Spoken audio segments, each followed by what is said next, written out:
Alright, so YouTube, with this video, I'm going to talk about the top 5 questions that they're going to ask on your phlebotomy part of your medical certified assistant test.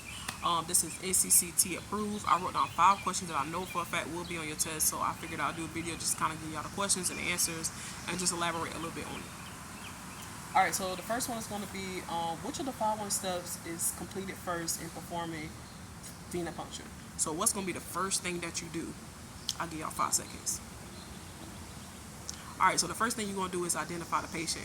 No matter what, whenever you take blood or whenever you're doing anything for injection or anything like that, you always want to identify your patient. Like, that's just very much so important. Identify the patient, make sure that your labels match up with the patient saying, make sure the date of birth matches, the first and last name matches, if they have like a healthcare number matches, and then you always want to make sure you put your initial on that label to show that you're the one that took the specimen or whatever the case may be. But yeah, always identify the patient. So whenever it comes to what's the first step that gets done whenever doing venipuncture, identify your patient and make sure that you got the right patient.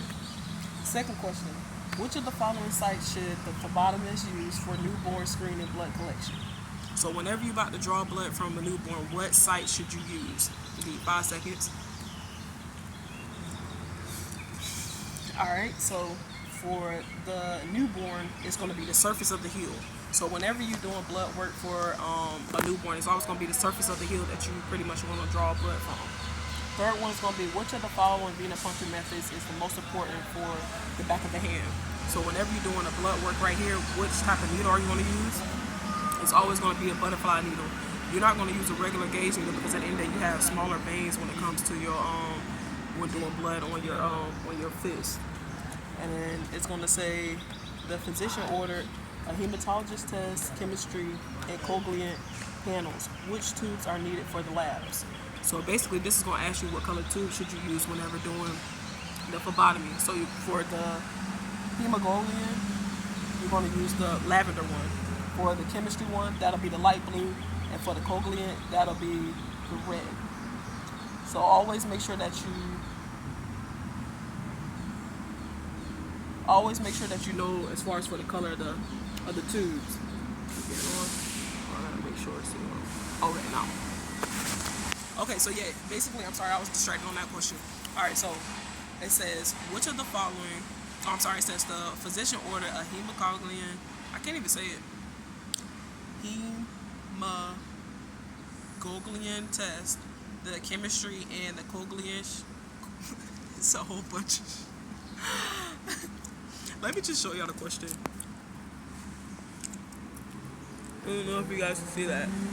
But basically, those are going to be the tubes that you guys use as far as for that. Sometimes I get tongue-tied with some of these questions, but that'll be the tubes that you guys use. Because sometimes what they may do is like give you a question and ask you what tubes are you want to use. So say for instance, a patient comes in for a 1-hour glucose test. What color tube will you use when drawing blood for the 1-hour glucose test? That's going to be the gray tube. Okay. The last question is going to be, what is the common phlebotomy site for drawing blood? So whenever you're drawing blood, what's the common one? It's going to be the median cubital vein. So that'll be the one that will be on your test that stands out. And there's 3 types of veins that you guys need to make sure that you pay attention to whenever drawing blood. I'll make sure I do a video as far as for that. But these are going to be the top 5 questions that usually get asked on your NCCT. So you want to make sure that you pay attention to those.